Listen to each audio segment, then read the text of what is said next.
Hello, everyone. Being a parent is a fundamental part of my personality. And being a father to two children, I always wanted to talk about parenthood on this channel.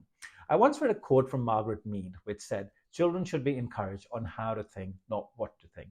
And since reading that quote, it stuck with me. It was only a few words, but they were actually quite impactful and powerful. Because more often than not, us as parents make the mistake of directly telling our children what to think.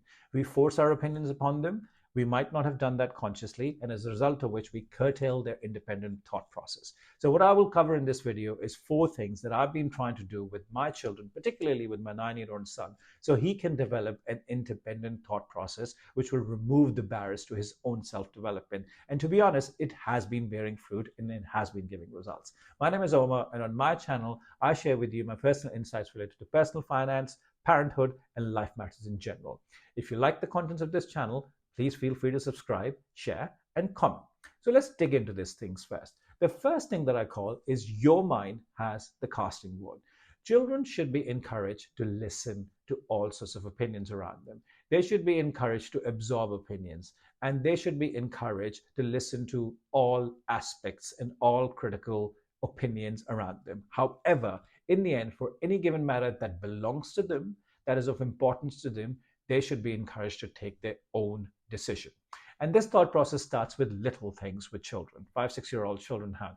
Give them choices, not decisions. Do you want to eat A or B? Do you want to go out and do A or B? And over time, the complexity of these decisions can be raised, therefore allowing them to develop the pros and cons of each scenario, helping them process that in their minds and arriving at their own decisions and conclusions, rather than getting all decisions made for them, which will certainly not help with their child development. It's a slow process, but wherever we get the opportunity to help children encourage the decision-making prowess, it should certainly be done. Because in my view, it is one of the critical elements to navigate through life, is to be able to take decisions. When the going gets tough, to be able to see the wood from the trees and the facts from the foes, you need to be able to take decisions in life. And therefore, the sooner you start to encourage your children to develop this habit, the better it is going to be for them. So that is the first important thing that I wanted to talk about.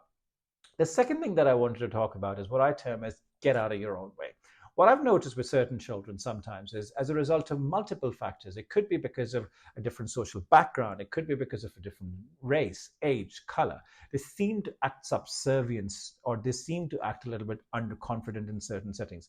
They might be completely different in certain settings, but might be completely different in certain other settings. And whilst this is actually a small thing, I think it is a barrier towards certain development. A child should always be encouraged to share his or her opinion, irrespective of the social background of the other person, irrespective of the age or gender or race or color. And there is a way, again, to remove some of this barrier. I'll give you a practical example. My son is normally not the kind of person who's shy to share his opinion. However, we were in a certain setting once where he was acting very timid, very quiet. There were 4 or 5 older children around him, all talking about a certain matter, and he kept very, very quiet. On my way back home, when I asked him why he was acting that certain way, he said, "Daddy, the children around me were much older than me, and he always told me not to talk very loudly in front of older people." Now, for him, making that distinction between older people and older children at that time wasn't obvious. And therefore, it made me realize maybe the words or the choice of words that I've used with him was wrong and should not have been used in a certain manner. Therefore, children, just because someone is older than them, just because it's someone of a different background with them, it does not mean that they should hold themselves back. They should be encouraged to speak up. They should be encouraged to speak and share their opinions, even with parents. I've noticed that in certain settings, particularly in Asian settings and certain other ethnic background settings, children are sometimes discouraged to talk in front of elder people and almost are asked to be mute in a way. And I do not think that is a healthy practice at all. Children should be openly encouraged to share their opinions, no matter how controversial or far out from reality they are, because that is what develops a sense of confidence in them, and that is how they will try to get out of their own way. Otherwise, over time, this habit will keep developing, and by the time they're ready to step into the practical world, they might have lost a lot of their voice because they think they do not have the right to speak, because the audience or the person opposite them is either better than them, of a different social background, or older, and therefore it's very important to remove this right from a young age. The third thing that I wanted to talk about here is confidence versus sense of entitlement. Whilst I think linking back to point number 2, developing confidence in children is very important. And there is a marked difference between confidence versus a sense of entitlement. Confidence is almost like from an in to an out feeling. You believe in yourself, you believe in your certain abilities, and you believe that you'll be able to achieve something because you're able to do it.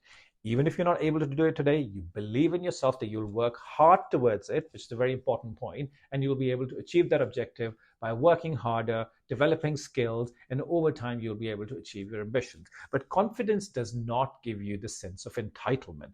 A sense of entitlement is very different. And in today's children, sometimes I feel the sense of entitlement is actually quite pronounced as a result of what I call sense of instant gratification. Children are used to getting things instantly, whether it's ordering a takeaway, whether it's watching the movie of their choice or any other program, or doing whatever they want to do. Everything is available at the click of a button. You want something, go to Amazon, get it delivered tomorrow. You want some food, go and deliver it, get it done, get it delivered in 30 minutes. You want to watch a movie, you want to watch a cartoon, go on Netflix, get it done. Therefore, this sense of entitlement that if I want something, I should be able to get it there and then is developing in children. And entitlement breeds laziness. What it breeds is it gives you the false impression that you will get whatever you want in life without achieving anything or without having to work hard for anything. And this is something that is happening with children a lot these days, and something that I think needs to be strongly discouraged because it is a barrier to their development. And the way to do that might be to develop a reward system. So something that I do with my son every weekend is I give him a hard day's work on a Saturday, not a hard day's work, but few activities that he has to get done from a school point of view, from a reading point of view, from other personal development point of view, sports, getting out, and only towards the end of the day he might be allowed 1 hour or 90 minutes of video time or something that he might want to do. But whatever reward he sets for himself, he will be allowed to do that towards the end of the day. I think it's extremely important to be able to develop that right balance, but just allowing your children to be rewarded straight away, early in the morning, getting up and doing what they want to do almost further emancipates or multiplies that feeling of sense entitlement that they're already getting because they are used to getting things pretty much instantly, and something that I think needs to be very strongly discouraged. But it's a small sort of balance. Everybody needs to find their own way, but the method that I deploy is developing a reward system towards the end of the day rather than allowing them to do whatever they want. So that is actually something that I find quite important. And the last thing that I wanted to talk about is something that I call BHAG. And what that means is big, hairy, audacious goals, a term that is used in the corporate world a lot. And what it means is goals that are slightly outside your reach, but are still very achievable. They will stretch you, but you can see them in your sight. They're difficult to achieve, but you will get them. And I think that is an extremely important habit to develop in children. They need to be given certain goals to achieve, which are slightly outside their comfort zone and something that they do believe they can get there, but they'll have to work hard for it. A critical example of this is my son was a very reluctant swimmer, but over the last 2 summers, what I've tried to do with him is to give him goals that he thinks he should be able to achieve, but are very difficult, starting from 10-meter swimming to 20-meter swimming to 40-meter swimming.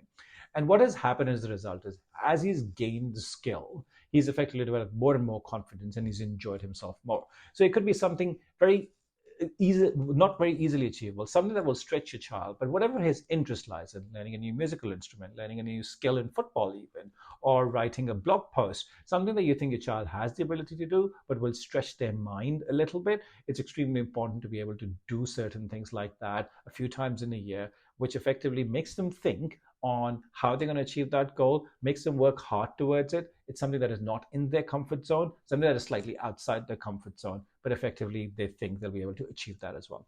So these are the 4 things that I want to talk about in my video today, and maybe in the next one we can talk about a few more things. If you like the content of this channel, please share, subscribe, like, and see you soon. Thank you.